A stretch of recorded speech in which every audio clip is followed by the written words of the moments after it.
Okay, let us discuss the division of kingdom protista. So among them, the first type is chrysophytes. So chrysophytes consist of two groups or two types. That is, chrysophytes mainly include algae. Okay, kingdom protistയിൽ mainly കുറേ algal species ആണ് കേട്ടോ മെയിനായിട്ട് വരുന്നത്. So chrysophytes includes diatoms and golden algae, or golden algae is also known as desmids. So chrysophytes include diatoms and golden algae or desmids. Then നമുക്ക് മെയിനായിട്ട് പറയാനുള്ളത് ഡയാറ്റംസിനെ കുറിച്ചിട്ടാണ്. So diatoms their cell wall form two thin overlapping shells which fit together as in a soap box. ഈ ഒരു സ്ട്രക്ചറിൽ ഇത് ഡയാറ്റംസിൻ്റെ സ്ട്രക്ചറാണ്. So ഇവിടെ നിങ്ങൾക്ക് നോക്കിയറിയാം, നമ്മുടെ സോപ്പ് ബോക്സ് ഉണ്ടല്ലോ, സോപ്പ് ഇട്ട് വയ്ക്കുന്ന സോപ്പ് ബോക്സ്, അതിൻ്റെ ആ രണ്ടെണ്ണവും ഒരുമിച്ച് വയ്ക്കുമ്പോൾ അത് രണ്ട് ഇതും കൂടി ഒരുമിച്ച് നമ്മൾ അടയ്ക്കുമ്പോൾ ഫിറ്റായിട്ടിരിക്കില്ലേ, അതുപോലെയാണെന്നാണ് പറയുന്നത് ഡയാറ്റംസിൻ്റെ shells. Okay, so there cell wall forms two overlapping shells which fit together. നമ്മൾ ആ സോപ്പ് ബോക്സ് അടയ്ക്കുമ്പം അത് രണ്ടും കൂടി ഒരുമിച്ച് ഫിറ്റായിട്ടിരിക്കുമല്ലോ, അതുപോലെ ആണ് ഇവരുടെ സെൽ വാൾസിലുള്ള ഷെൽസ് പ്രസൻ്റ് ആയിട്ടുള്ളത്. Then the cell wall is made of silica. Okay, ഇത് വളരെ ഇമ്പോർട്ടൻ്റ് ആയിട്ടുള്ളൊരു പോയിൻ്റ് ആണ് കേട്ടോ, ഞാൻ പറയാം. അതായത് ക്വസ്റ്റ്യൻ വരാറുള്ളത് എങ്ങനെയാണെന്ന് പറയാം. ഓക്കെ, അതിന് മുമ്പ് the cell walls are made of silica and the silica is indestructible. So silica cannot be destroyed, it is indestructible, and the cell wall of diatoms is made of silica.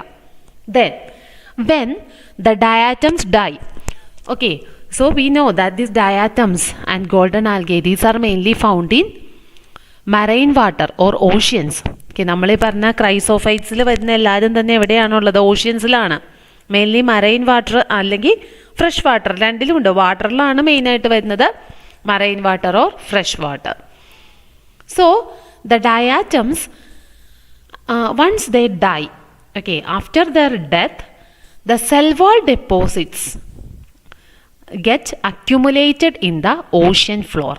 Okay, diatoms our dye ആയി കഴിഞ്ഞ് കഴിയുമ്പം അവരുടെ cell wall എങ്ങനെയാണെന്നാണ് പറയുന്നത്? സിലിക്കയാണ്. Silica എങ്ങനെയാണ്? Indestructible ആണ് അല്ലേ. അപ്പോൾ organism dye ആയി കഴിഞ്ഞാലും the cell wall deposits get accumulated in the ocean floor, and this is known as diatomaceous earth. ഈ സെൽ വാൾ ഡെപ്പോസിറ്റ്സ് ഓഷ്യൻ ഫ്ലോറിൽ അക്യുമുലേറ്റ് ചെയ്യും. This is known as diatomaceous earth. ഇനി വരാറുള്ള ക്വസ്റ്റ്യൻ എങ്ങനെയാണ്? What is diatomaceous earth? Give its importance. So what is diatomaceous earth? Diatomaceous earth are the accumulation. Okay, diatomaceous earth is the accumulation of the cell wall deposits of diatoms in the ocean floor. Then the importance of diatomaceous earth is that it is used in polishing and also filtration of oils and syrups. ഈ ഡയാറ്റോമേഷ്യസ് earth എന്ന് പറഞ്ഞു കഴിഞ്ഞാൽ കുറച്ചൊരു തരി നമ്മൾ മണലിൻ്റെയൊക്കെ പോലത്തെ ഇല്ലേ, ഒരു തരി പോലെയുള്ളൊരു സബ്സ്റ്റൻസ് ആണ്, മണലൊക്കെ പോലത്തെ ഒരു സബ്സ്റ്റൻസ് ആണ്. That's why it is used in polishing. പോളിഷസിലൊക്കെ യൂസ് ചെയ്യുന്നുണ്ട്. And also in filtration of oils and syrups. സിറപ്സും ഓയിൽസും ഒക്കെ ഫിൽട്ടർ ചെയ്യാനായിട്ടും this diatomaceous earth is using. So that is the importance of diatomaceous earth. Then diatoms are the chief producers in the oceans. ഓഷ്യൻസിലെ main producers ആരാണ്? Diatoms. Okay, producers നമുക്കറിയാം. Producers they can perform the process of photosynthesis. So diatoms, they are the chief producers in the oceans. So chrysophytes consist of diatoms and golden algae or desmids. Golden algae പറ്റി നമ്മൾ അധികം അങ്ങനെ നമ്മുടെ ടെക്സ്റ്റിൽ പറഞ്ഞിട്ടില്ല കേട്ടോ. Golden algae ഒരു golden colour, marine വാട്ടറിലൊക്കെ കാണുന്ന ഒരു ഗോൾഡൻ കളർ ഉള്ള ഒരു ആൽഗയാണ് ഗോൾഡൻ ആൽഗെ. അതിനെക്കുറിച്ച് അധികം ഡീറ്റെയിൽ ആയിട്ട് നമുക്ക് പറയാനില്ല. ഓക്കെ, മെയിനായിട്ട് നമുക്ക് ഡയാറ്റംസ് ആണ് ഡിസ്കസ് ചെയ്യാനുള്ളത്. ഡയാറ്റംസിൽ ഏറ്റവും ഇമ്പോർട്ടൻ്റ് ആയിട്ട് പറയാനുള്ളത് ഈ ഒരു കാര്യമാണ്. The cell wall is made of silica. Once the organism die, the cell wall deposits get accumulated on the ocean floor. This forms diatomaceous earth. The diatomaceous earth can be used in polishing, filtration of oils and syrups. Okay.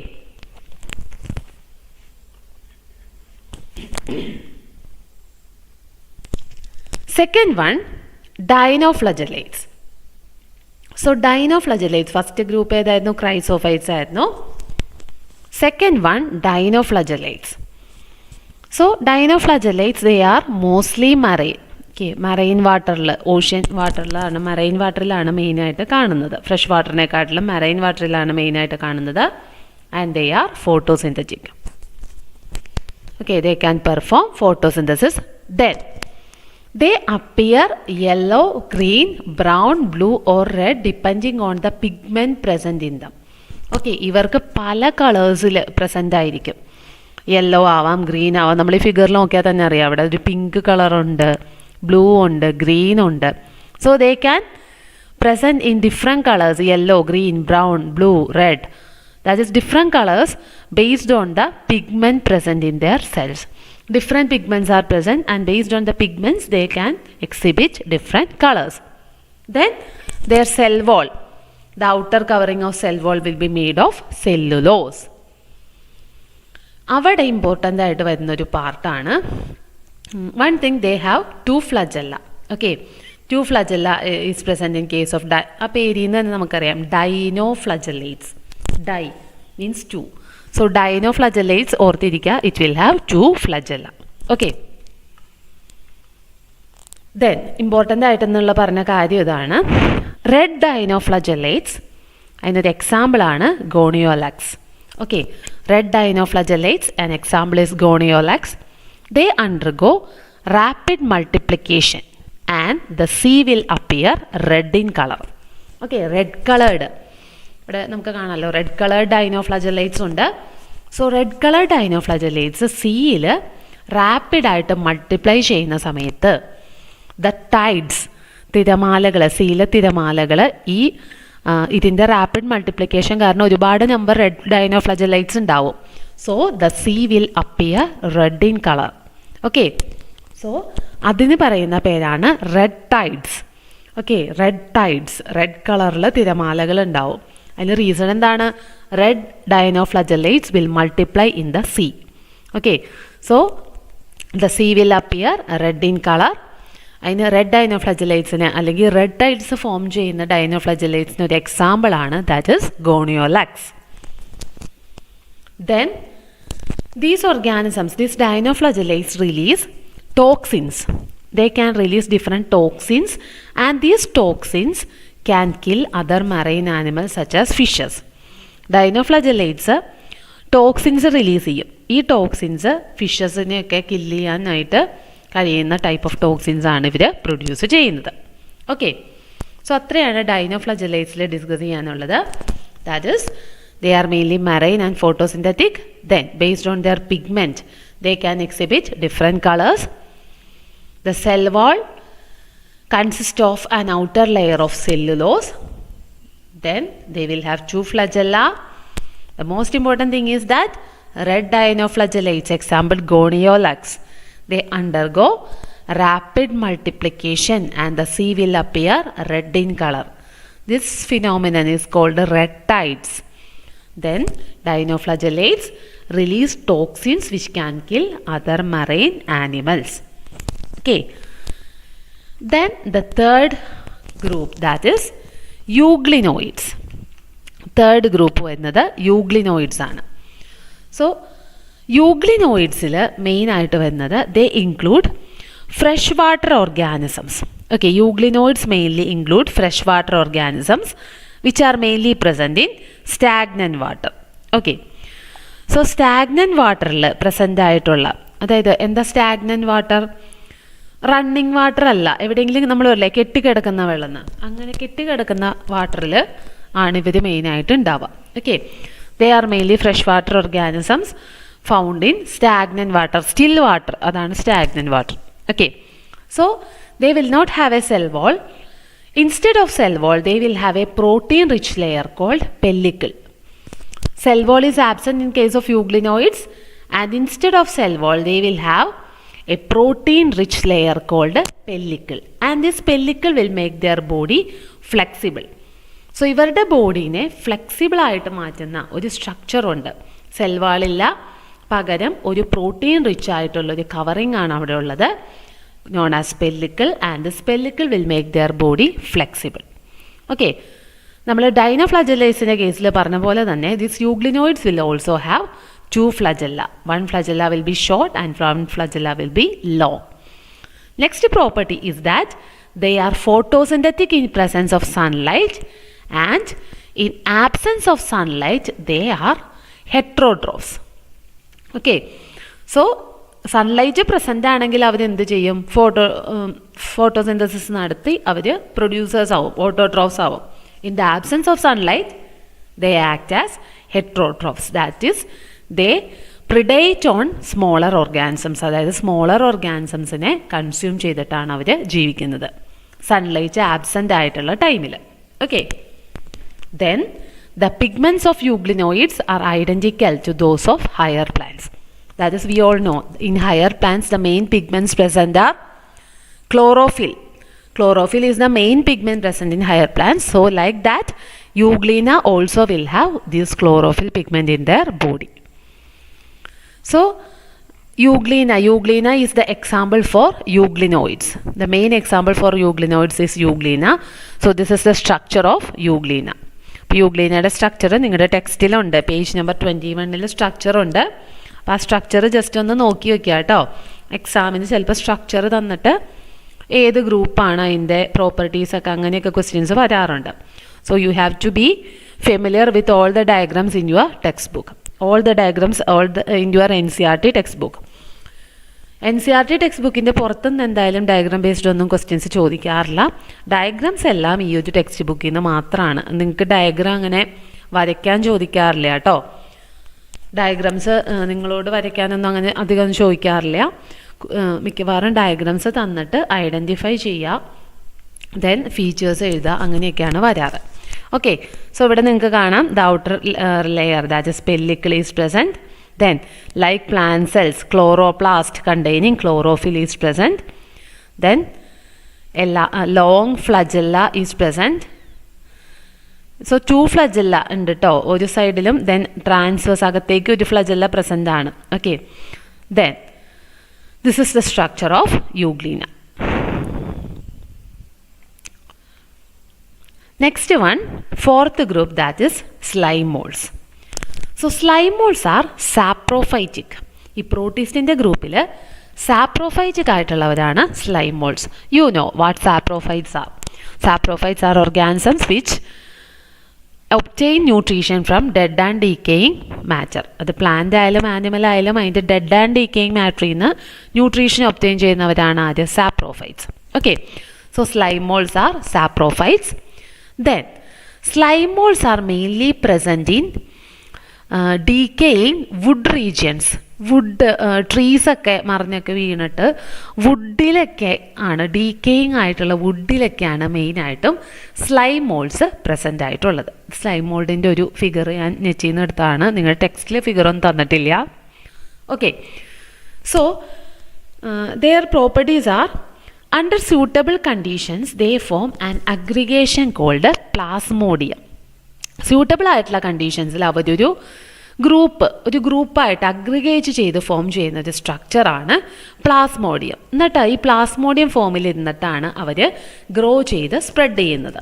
Okay, during suitable condition they form an aggregation or grouping called plasmodium. But during unfavorable conditions this plasmodium forms certain fruiting bodies. Okay, unfavorable conditions il plasmodium they will produce certain fruiting bodies that has spores at their tip. നമ്മൾ നേരത്തെ ബാക്ടീരിയയുടെ കേസിൽ നമ്മൾ പറഞ്ഞിരുന്നു അല്ലേ, spore ഫോമിൽ ഇരുന്നിട്ട് unfavourable കണ്ടീഷനിൽ സ്പോർ ഫോമിലായിരിക്കും ഇരിക്കുക എന്ന് പറഞ്ഞു. അതുപോലെ തന്നെ ഇവിടെ എന്ത് ചെയ്യും, during unfavorable condition plasmodium differentiates and form fruiting bodies bearing spores at their tip region spores present ആയിട്ടുള്ള fruiting bodies form ചെയ്യും. ഞാൻ ഈ ഫ്രൂട്ടിംഗ് ബോഡീസുമായിട്ട് ഇരിക്കുന്ന ആ ഒരു പ്ലാസ്മോഡിയത്തിൻ്റെ സ്ട്രക്ചർ ഡൗൺലോഡ് ചെയ്യാൻ നോക്കിയിട്ട് ശരിയായില്ല. ഞാൻ എന്തായാലും അടുത്ത ക്ലാസ്സിൽ നിങ്ങൾക്ക് ആ ഫിഗർ ഞാൻ കാണിച്ചു തരാം കേട്ടോ. Then next important thing is that so നമ്മൾ പറഞ്ഞു spores are formed at their tips. Then what is the importance of the spores? The spores has walls and they are resistant to this unfavorable condition. സ്പോർസിന് walls ഉണ്ട്, അതുകൊണ്ട് തന്നെ resistant ആണ് unfavourable കണ്ടീഷനിൽ. ഈ spore ഫോമിൽ തന്നെ ഇയേഴ്സ് ഇവർക്ക് ഇങ്ങനെ ഇരിക്കാൻ പറ്റും. ഇനി എപ്പോഴാണോ ഫേവറബിൾ കണ്ടീഷൻ വരുന്നത്, they will come out of the spores and will continue their metabolic process. Okay, so the spores contain walls and they are extremely resistant and they can survive for many years. So ഇത്രയാണ് നമുക്ക് slime മോൾസിൽ പറയാനുള്ളത്. ഓർക്കുക, ഈ ഒരു figure ഓർത്ത് കഴിഞ്ഞാൽ നിങ്ങൾക്ക് കുറച്ച് കാര്യങ്ങളൊക്കെ ഓർക്കാം. എന്താണ്? They are saprophytes. Then during favourable condition they can spread in the form of what is the name? That is Plasmodium. Okay, they can spread as plasmodium, and during unfavorable condition the plasmodium forms fruiting bodies with the spores at their tips. Okay, the spores can resist this unfavorable condition and can survive for many years. So the last group is protozoans. ഏറ്റവും കൂടുതൽ പ്രാവശ്യം എക്സാമിന് question വന്നിട്ടുള്ള part ഇതാണ്. The different groups of protozoans. Okay, so protozoans, all protozoans are heterotrophs. They are not photosynthetic, they are heterotrophs and they live as predators or parasites. ഒന്നെങ്കിൽ predators എന്ന് പറഞ്ഞാൽ എന്താണ്? നമ്മളെപ്പോഴും പറയില്ലേ, ഒരു predator and prey. എപ്പോഴും നമ്മൾ predatorന് എക്സാമ്പിൾ പറയുന്നത് tiger, then prey dear. Okay, ആ ഒരു ഇത് ഓർത്ത് വയ്ക്കുക. predator എന്ന് പറഞ്ഞാൽ എന്താണ്? പ്രേയിനെ കൺസ്യൂം ചെയ്യുന്ന ആൾ, അതാണ് predator. സോ പ്രോട്ടോസോവൻസിൻ്റെ കേസിലും അങ്ങനത്തെ ആൾക്കാരുണ്ട്, പ്രിഡേറ്റേഴ്സ് ഉണ്ട്. ചെറിയ സ്മോൾ ഓർഗാനിസത്തിനെ കൺസ്യൂം ചെയ്ത് ജീവിക്കുന്ന predators. Sometimes they may be predators or sometimes they act as parasites. So you all no what A parasite is. A parasite depends on the nutrition from A host organism. ഒരു host ഓർഗാനിസത്തിൽ നിന്ന് nutrition obtain ചെയ്ത് ജീവിക്കുന്നവരാണ് parasites. ഈ കാര്യങ്ങളൊക്കെ നിങ്ങൾ എന്തായാലും 10th പഠിച്ചിട്ടുണ്ടല്ലോ, what are parasites. Then all protozoans are heterotrophs. The division is like this. It is divided into 4 groups: amoeboid protozoans, flagellated protozoans, ciliated protozoans and sporozoans. വളരെ എളുപ്പമാണ് ഇത് ഓർത്തിരിക്കാൻ. എപ്പോഴും ക്വസ്റ്റ്യൻ വരുന്നതാണ് കേട്ടോ. ഷുവറായിട്ടും എപ്പോഴും ഫസ്റ്റ് ടേം എക്സാമിന് ഒരു ക്വസ്റ്റ്യൻ ഇതാണ് ഉണ്ടാവാറുള്ളത്. മിക്ക ഇയറിലും റിപ്പീറ്റ് ചെയ്ത് ചോദിക്കാറുണ്ട്. സോ എളുപ്പമാണ്. അമീബോയിഡ് പ്രോട്ടോസോവൻസ് നിങ്ങൾക്കറിയാം, amoeba. Okay, amoeba, the most important organelle that in amoeba that helps it in locomotion is pseudopodia. That you all know, right? So amoeboid protozoans like amoeba they will have pseudopodia. അതാണ് അവിടെ നിങ്ങൾ പറയേണ്ട point. Amoeboid protozoans they move and capture their prey using pseudopodia like amoeba. Okay, that is amoeboid protozoans. ടെക്സ്റ്റിൽ കുറേ കാര്യങ്ങളൊക്കെ പറഞ്ഞിട്ടുണ്ടാവും, പക്ഷെ നിങ്ങൾ എക്സാമിന് എഴുതേണ്ട മെയിൻ ആയിട്ടുള്ളൊരു പോയിന്റ് ഇതാണ്. Amoeboid protozoans they have pseudopodia present for movement and capturing their prey. Then example for amoeboid protozoan is entamoeba. മിക്കവാറും കുട്ടികൾ തെറ്റിക്കാറുണ്ട്. അമീബോയിഡ് പ്രോട്ടോസോവൻസ് എന്ന് എഴുതിയിട്ട് എക്സാമ്പിളായിട്ട് അമീബ എന്ന് എഴുതാറുണ്ട്. അപ്പോൾ നമ്മുടെ ടെക്സ്റ്റിൽ കറക്റ്റായിട്ട് തന്നിട്ടുള്ള ഈ എക്സാമ്പിളാണ് നിങ്ങൾ എഴുതേണ്ടത്, Entamoeba. So Entamoeba is the example for amoeboid protozoan. Okay, second one, flagellated protozoan. From the term itself it is clear that they have flagella. Example is trypanosoma. So trypanosoma is a flagellated protozoan which causes the disease sleeping sickness. Okay, നിങ്ങൾ കേട്ടിട്ടുണ്ടാവുമല്ലോ sleeping sickness. African sleeping sickness എന്നാണ് നമ്മൾ പറയുന്നത്. അതായത് ഒരു flies വന്ന് byte ചെയ്തിട്ട് ഉണ്ടാവുന്ന ഒരു കണ്ടീഷനാണ് സ്ലീപ്പിംഗ് സിക്നസ്. ഓക്കെ, സോ ഈ സ്ലീപ്പിംഗ് സിക്നസ്സിൽ മെയിനായിട്ടും ഹെഡ് ഏക്ക്, ഭയങ്കര ക്ഷീണം, മസിൽസൊക്കെ ഭയങ്കര മസിൽസിനൊക്കെ ഭയങ്കര പെയിൻ അങ്ങനെയൊക്കെയുള്ളൊരു കണ്ടീഷനാണ്. അത് നമ്മുടെ നെർവസ് സിസ്റ്റത്തിനെ വരെ അഫക്റ്റ് ചെയ്യും. അതുപോലെ തന്നെ നമുക്ക് മെൻ്റലി ആൾക്കൊരു കൺഫ്യൂഷൻ പോലെയൊക്കെ വരും. അങ്ങനെയൊക്കെയുള്ളൊരു കണ്ടീഷനാണ് sleeping sickness. So trypanosoma is the organism which causes sleeping sickness, and this trypanosoma is the example for a flagellated protozoan. Then next one, ciliated protozoan. From the term itself, it contains cilia. Okay, so they are actively moving organism due to the presence of thousands of cilia. Example is paramecium. So you might have learned and you might have seen the structure of paramecium. So in the structure of paramecium, it is clear that throughout the body a number of cilia will be present. Small hair-like structures called cilia are present throughout the body of paramecium. So this paramecium is an example of ciliated protozoan which contain a number of cilia throughout its body. Okay. Last one, sporozoans. So sporozoans, അവരുടെ importance എന്ന് പറഞ്ഞു കഴിഞ്ഞാൽ they will have an infectious spore-like stage in their life cycle. Infectious, disease causing ആയിട്ടുള്ള ഒരു stage ഉണ്ടാവും അവരുടെ life സൈക്കിളിൽ. It is A spore-like stage. അതായത് ഇനാക്റ്റീവ് ആയിട്ടുള്ള നമ്മൾ പറഞ്ഞല്ലോ സ്പോർ ലൈക്ക് ഫോം, അതുപോലത്തെ ഒരു inactive spore like infectious stage will be present in their life cycle. An example is Plasmodium. So ഇതേ പ്ലാസ്മോഡിയം എന്നുള്ള വാക്ക് നമ്മൾ സ്ലൈമോൾസിൻ്റെ കേസിൽ പറഞ്ഞിരുന്നു കേട്ടോ. ഇതല്ല, അത് രണ്ടും ഡിഫറെൻ്റ് ആണ്. ഓക്കെ, അവിടെ ആ ഫോം ചെയ്യുന്ന അഗ്രിഗേറ്റ് ആണ് പ്ലാസ്മോഡിയം. ഇവിടെ പ്ലാസ്മോഡിയം എന്ന് പറയുന്നത് എന്താണ്? Malaria causing parasite. നിങ്ങൾ പ്ലസ് ടുവിൽ ഡീറ്റെയിൽ ആയിട്ട് മലേറിയയെക്കുറിച്ച് പഠിക്കുമ്പോൾ അത് കുറച്ചും കൂടി ഡീറ്റെയിൽ ആയിട്ട് വരുന്നുണ്ട്. So Plasmodium is the parasite which causes malaria. നമുക്കറിയാം മോസ്കിറ്റോ ബൈറ്റ്സ് വരുമ്പോഴാണ് മലേറിയ ഉണ്ടാവുന്നത്. So the plasmodium is spreading through mainly the mosquito bite. So example for sporozoans is plasmodium, which is the malarial parasite. So these four are the types of protozoans. ഇത് വളരെ ഈ പാർട്ടിലെ ഏറ്റവും കൂടുതൽ തവണ ചോദിച്ചിട്ടുള്ള question ഇതാണ്. Which are the different types of protozoans? That is amoeboid protozoans, example entamoeba; flagellated protozoan, example trypanosoma; ciliated protozoan, example paramecium; sporozoan, example plasmodium. Okay.